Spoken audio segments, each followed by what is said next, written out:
Every cybersecurity vendor needs to sell. But how should they shape their approach so it doesn't come off as just aggressive? You're listening to Defense in Depth. Welcome to Defense in Depth. My name is David Spark. I'm the producer of the CISO series, and joining me as my co-host for this episode, you love him. I know you love him. I get comments all the time. Jeff is our favorite. Actually, nobody says that, but they should be saying that. They should be saying Jeff is our favorite, just so I can pit you against the other hosts as who is the most loved host. No, nobody. I don't even say that. Jeff Belknap, say hello to the audience. Hey, everybody. I know I'm not the most loved host, but I still come back, and I love you even more, whoever you is. Even if they don't think you're the most loved host? I'm secure enough in my hosting hood that I can accept that, and I will try to be better. You're a better person than I. If I'm not number one, I start yelling at people.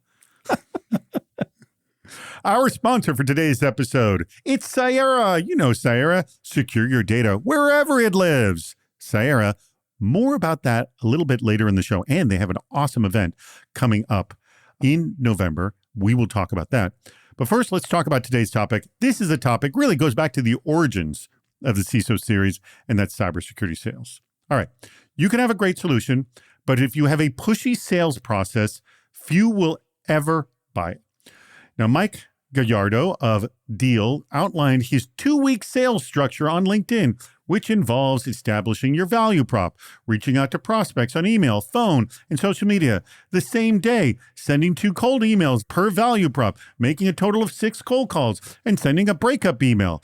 It sounds aggressive to the recipient, but to the one trying to close sales, it may be seen as just breaking eggs to make an omelet. All right, Jeff? They may deem it necessary in a crowded, competitive environment. It is super tough. I am not disagreeing it's tough, but I know on the receiving end, that kind of aggressive sales tactic is rough. Jeff, how do you feel? Well, let's just be clear. It is really rough. And I think the important thing to keep in mind here is that this general advice is probably very good for sales. However, in security especially, and probably tech sales in general, you really have to adapt the approach to the target. And I think in this case, probably very few other targets get saturated with cold approaches like security professionals. So I think we can talk a little bit about what works and doesn't work with this approach. And I see there's some great topics ahead of us. So let's get into it. I'm very excited to have our guest because our guest has lived on both sides of this equation. He used to be in cybersecurity sales himself. He now works at a BISO at Royal Caribbean Group, none other than Alex Gilday. Alex, thank you so much for joining us. Thank you for having me. What would a successful engagement look like?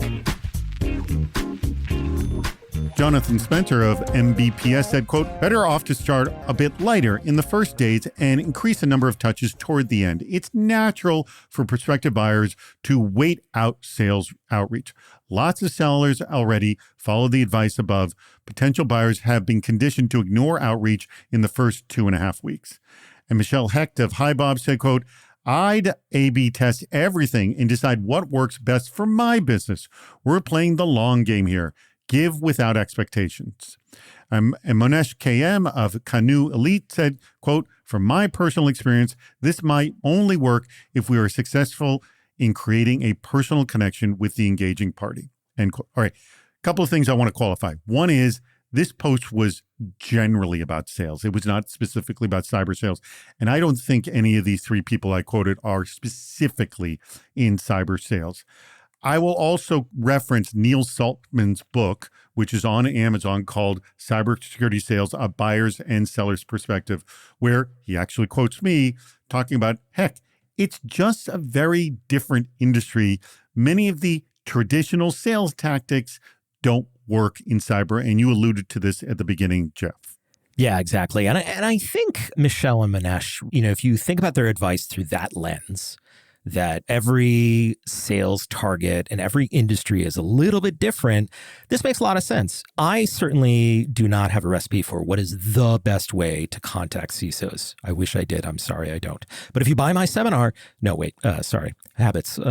So I think here you should definitely be testing things. If anybody tells you that they have a perfect recipe to be able to contact security leaders, they are wrong, because there is no perfect recipe. But I think what I have experienced in my time is that I am either looking for a specific solution, and if you have that solution and you're cold calling me and it connects right away, I will get you back. It does not matter how many emails you send me as a follow-up. I will not suddenly reply unless that message already connected. And two, if I'm not looking for something right away, I'm looking for a relationship. I might be still looking for something later, but if your approach to me is to annoy the ever-living crap out of me, that's probably not somebody I want to build a relationship with, and that's not good. Security is a long business, and people want to be able to be in contact over a long time. That is a very good point. All right. Alex, let's just hear a little from before and after. I'm sure when you did sales, you heard many of these techniques, yes? Absolutely. And did you do them yourself at one time? I did. I absolutely adhered to the drip campaigns and similar approaches, yes. It was probably pretty rough, yes? Brutal. I felt guilty sending a lot of the outreaches, but I knew I had to stick to or heed to the advice that was being provided, follow these steps. Yeah. And also you were younger at the time and you're like, well, these people obviously know better than I and they've got years of experience and I just follow the playbook and it'll all come out even if it's rough to get through it.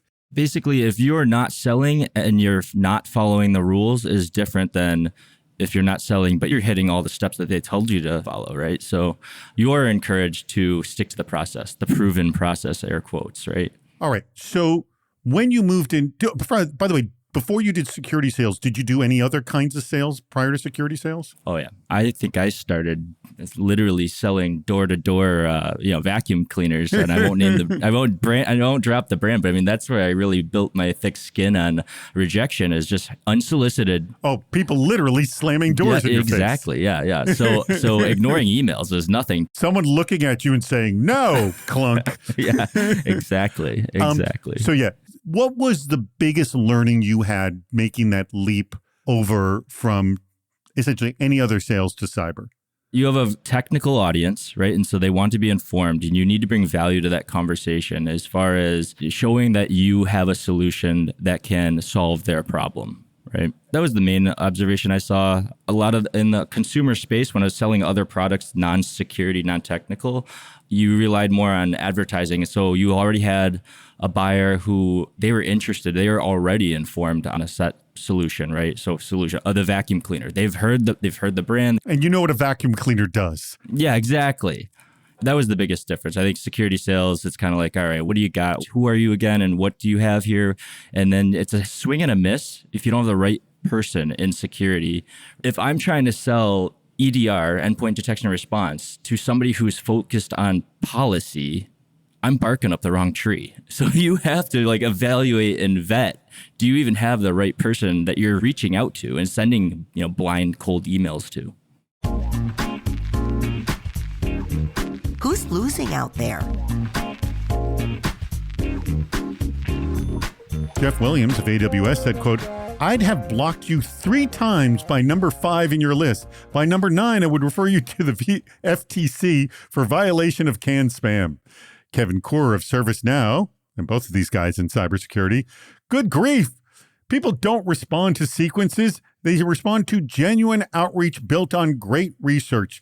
If you can solve a problem and help them, they'll immediately respond. If you don't get a response, please don't linger around like a seagull, but rather focus on your craft and identify new contacts. And lastly, Howard Holton from GigHome, who we know very well, quote, exactly what message do I need to send to a cold email to say, piss off? You were recommending 14 attempts with 0 responses before saying goodbye. You create salespeople I ban, and I have never, ever bought from an unsolicited phone call. Not once, never will. So it's interesting. The first 3 comments, I believe, were from people who are in sales, not in cyber. This segment, all cyber people, a very different take. It's just, look, understand my problem, give me a reason, and if it doesn't work, just go away, move on. I mean, that's kind of a really basic, hyper-simplistic model, Alex, yes? Absolutely. I mean, unfortunately, it's a numbers game. And so I'm thinking back, I was a business major. So in my marketing classes, I can remember the discussions of it takes 8 interactions. I don't know if that's the magic number or not, but it takes 8 interactions to trigger a response action. And that's not necessarily a purchase. That's just, let me go to their website or let me call them or something like that, right? That's the numbers. And these salespeople are financially motivated, right? And so they're going to play that numbers game.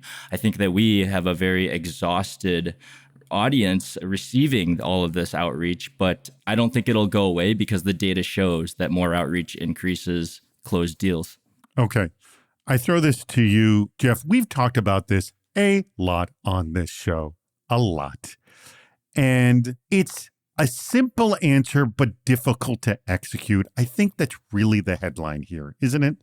It really is. And I think at the end of the day, Alex is right. You know, the motivation for the person sending you the message is not to annoy you. They don't want to annoy you. If you run into that person on the street, it is not the same person who is sending you messages over and over again. They're following guidance for their job. They're doing their job. Now, sometimes they get bad guidance, or, I'm sure there are some bad eggs.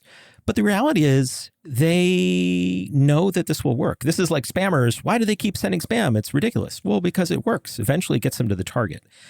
I think the other side of this is, and we've talked about this a bunch, we can't only expect salespeople to fix this, right? If there is a systemic problem, like in this case, where it is hard to get people to know about your product, you can't just expect the salespeople to solve it. We as security leaders also need to offer other opportunities. And I think one of the things we've talked about before is if you are in the market for something, try posting about it. I know that will get you a flood of interest. There are other ways to interact with the market space other than just beating people up about cold calls. Hey, just a little break to tell you what else is happening over on the CISO series. On our show, Security You Should Know, we've got turning trust into a growth engine with SafeBase. And if you're not familiar with Security You Should Know, it is the fastest way to learn about new security solutions. And on our show's CISO Series podcast, we have the episode, Dear Abby, Why Should I Trust a Vendor Selling Me Zero Trust? We've got topics such as when EDR gets knocked out, red flags in vendor theater, and configuration chaos. You can find all of that on CISOseries.com. Before I go on any further, I do want to tell you about our sponsor, and that is Cyera. We love having Cyera as a sponsor. Now, I don't need to tell you, AI is here, and it's moving fast. I've watched it move at a rapid clip in 2 years myself. But with every new system, tool, and integration, your data and your security posture are under more pressure than ever. And that's where, get ready for this, the DataSec AI conference comes in. It's happening November 12th and 13th in Dallas. That's in 2025. DataSec AI 25, remember that, is the industry's leading conference at the intersection of cybersecurity, data governance, and AI innovation, and hosted by AI and data security leader Cyera. Now, this isn't just another tech event. It's a conference built by the industry, for the industry, designed to help CISOs, data leaders, and business technologists rethink what's possible, share real-world strategies, and collaborate on the future of AI security. You'll hear from the top voices driving transformation across sectors, from enterprise CISOs to AI threat intelligence experts, and walk away with the insights you need to scale secure innovation. If your job touches security, AI, or data, you need to be at DataSec AI. And I will just say this. This is their second one. I was at their first one last year, and it was an awesome event. Great part about this event is there is no cost to attend. All you have to do is bring your perspective and join the conversation. Simply go to Cyera.com and click the DataSec AI link. It's at the very top of the page. Cyera.com. Cyera.com. Click the DataSec AI link at the top of the page. Where does this effort fall flat? Todd Miller of Taylor Corporation said, quote, I've heard a stat that at any given time, as few as 5% of our ideal customer profiles are in the market and prepared to engage. If someone is looking for a quick transaction, this process may work just fine.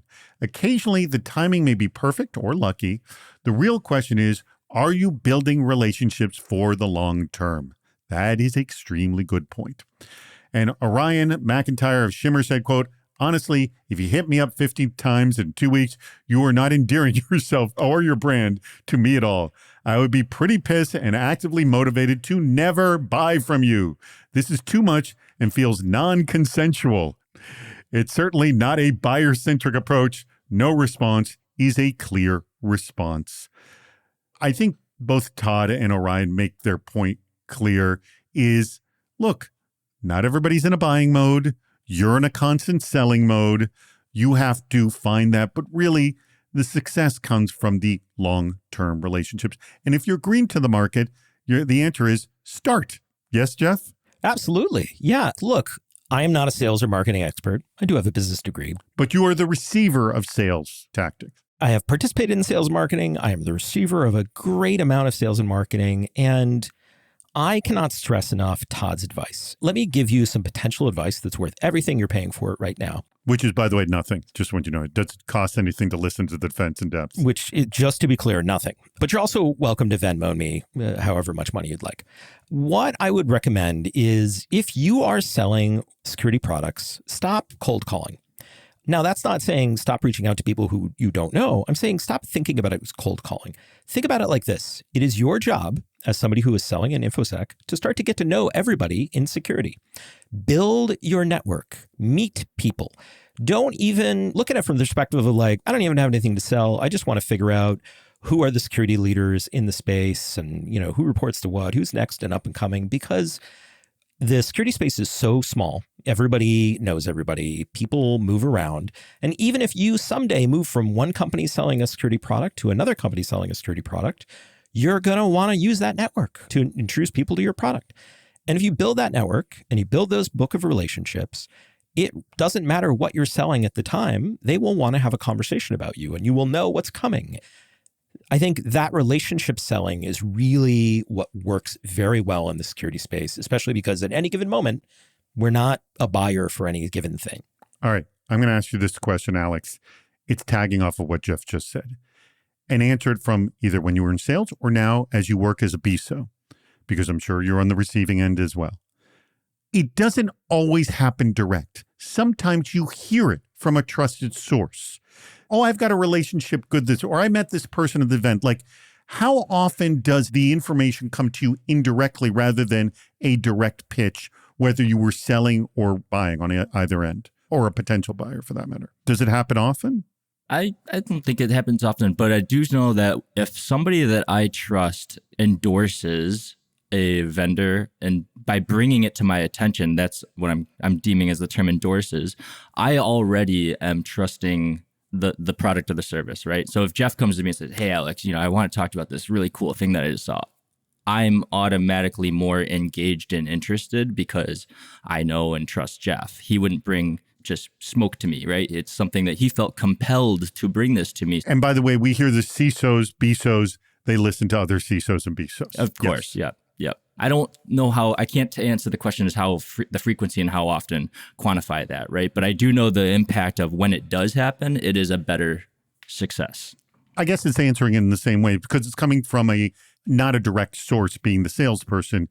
It's coming from an indirected, trusted advisor. And I'm assuming that's how you get a lot of yours as well. Or just someone's opinion who I value, right? If I, right, Jeff, you're a smart guy and I trust you, right? So yeah. Well, I don't know if I would chalk myself up for either of those things being smart or trustworthy. But what I will say, and I am curious if Alex experiences this too, in my network of friends and other professionals that are in these roles, the most common thing that I see people asking is, hey, I need to buy a thing like this. Has anybody got any experience with it or something like it? And those conversations are super valuable. Now, you cannot pay. I mean, I guess you can pay, but you cannot pay for that kind of advertising. And it only comes from you built a relationship with myself or Alex or somebody who used your product. They used it successfully. And now they're going to be an honest representative of that product to somebody else who needs it. Your current customers are your best sales. Exactly. And honestly, even if they have not had a perfect experience, that is okay. Now, If they have had a terrible experience, they are also going to market that terrible experience. So I would encourage you to take care of your customers. And by the way, that's why customer relations as a job role is so important for literally this point. So important. Because if you see a relationship going south, you want to take care of it. I mean, probably in your own industry, at the Royal Caribbean, you're dealing with this all the time, I'm sure, because you're a service industry. Of course. I do want to chime in specifically on Orion's comment around the 15 touch campaign and it feels non-consensual. I totally feel that. Maybe this is trade secret. I don't know, but I think the audience will benefit. I remember in my sales days, we would pre-program these 15 touch campaigns. If you, I never hit 15, but if any response came back, it disengaged the campaign. So if you want an outreach number 1, if you reply and say, no, thanks, that might stop the next 14 touches from coming your way. It disengages. Not always, but that's what my plans did. So it's interesting you say that because I have jumped down people's throats when I do respond to their messages and they just let their drip campaign go, ignoring my responses.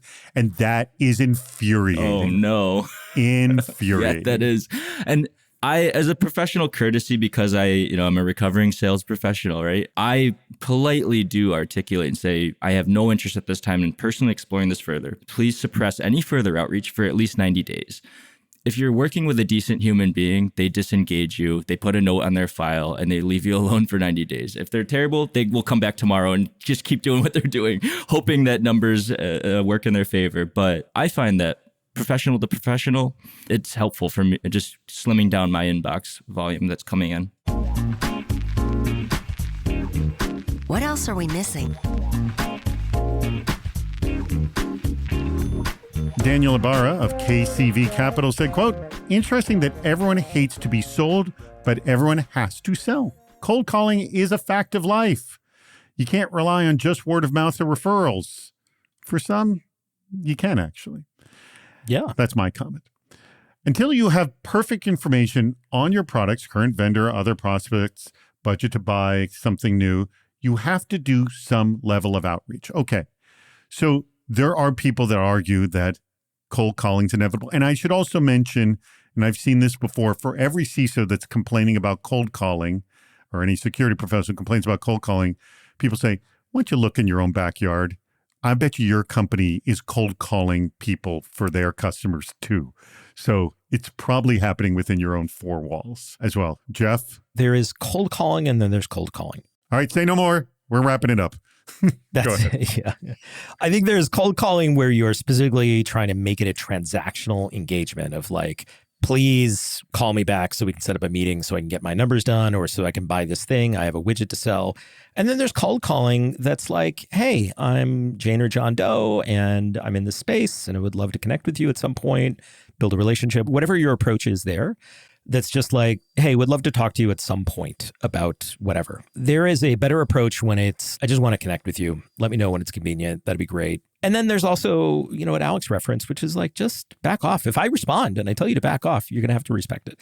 I'm looking at you, the people who call my mobile phone twice in a row so that I think it's an emergency and then tell you to send me an email and then don't, and you keep calling. You're not doing me any favors. And by the way, I'm on a rant now. I have a phone contact in my phone called salesperson do not pick up that is now 180 phone numbers long. So feel free to join that list if you're going to be that Really? person. Wow. I digress. Yeah. Okay. I'm going to let you close this one out. I think we're in agreement that the relationship building is what works, Alex. And your advice sort of in closing here to the person who thinks they need to cold call. And let me ask you, in cybersecurity sales, did you have much success with cold calling? When I think about that, you have to get your name out there. You have to do that cold calling. That is the fact of life. As Daniel so eloquently said, I would say, though, the deals that I closed could not be accredited to effective cold calling. But a cold call starts something else, right? A cold call feeds into something that does grow into something that is a warm lead. So it's never going to go away. I don't think that you can be effective without it. It's an effort to do something, and it's an effort to make a personal contact. But there are a lot of other things that can be done, like going to events in your area where you can actually meet people face to face, where it's hard for people to tell someone to piss off when they're right in front of the face versus click, hang up. And same thing with the closed email or just hit delete. It's an easier rejection, if you will. And that's where I look into the marketing psychology of it all, right? Maybe I see an annoying email and I delete it, but then I do bump into somebody at a conference and they say their company name, and now I have a little bit of recognition. I don't know what they do. I remember seeing that logo, and now I am in a conversation with this person. So the science of what feeds into the signed contract, there's probably a whole series of events. And just like we started out with the 8 touch points, it was the email that I deleted, the one cold call that I hung up on, and then the one interaction with the person. We hit it off at a conference and it all took place. Could it have just been only the meeting, the interaction at the conference? Maybe. It could have. And that's a good point. The other 2 touch points might have added to that point. Very good point. Well, that brings us to the end of our conversation here. Thank you very much, Alex. Thank you very much, Jeff. And now I'm going to ask you, Alex, which quote was your favorite and why? You know, I really did enjoy Orion McIntyre's quote. I think he articulated what many of us all feel. And for some reason, I hear it in like Gilbert Gottfried's voice for some reason. But he's the one, just to remind you, he's the one who talked about the 15 times in 2 weeks. It sounds non-consensual. Feels non-consensual. And yeah, it's kind of non-consensual there. All right, Jeff, your favorite quote and why? I'm going to go back to these first couple of quotes from Michelle Hecht from Hi Bob and Manesh from Canoe Elite, which are just A/B test. See what's working. Yeah, don't take our advice. Yeah, by all means, do not take my advice. Go figure out what's going to work for you. But I think please take away from me that there's cold calling and then there's code calling. And if you're cold calling with intent to conduct a transaction, it's going to fail and people are going to get annoyed. If you are cold calling in order to build a relationship and meet people and to sort of drive things, and there are other things other than just cold calling, like David said, meet people, build your network. Don't just build your prospects. Very good point. Well, thank you very much, Jeff. Thank you very much, Alex. Alex, are you hiring there over at the Royal Caribbean Group? Absolutely are. I would encourage, if you are interested in starting a cyber career or furthering your cyber career, Rise with Royal, go to our Royal Caribbean careers page and check it out. And could they reach out to you as well if they find a job that's of interest to them?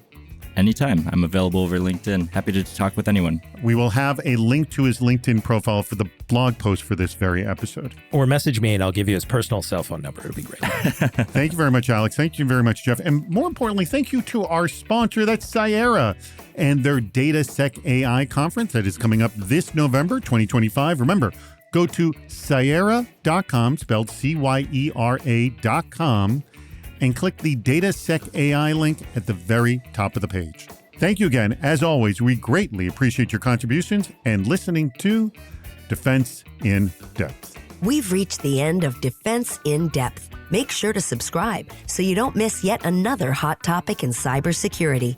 This show thrives on your contributions. Please write a review, leave a comment on LinkedIn or on our site, CISOseries.com, where you'll also see plenty of ways to participate, including recording a question or a comment for the show.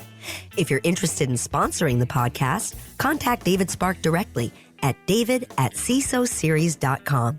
Thank you for listening to Defense in Depth.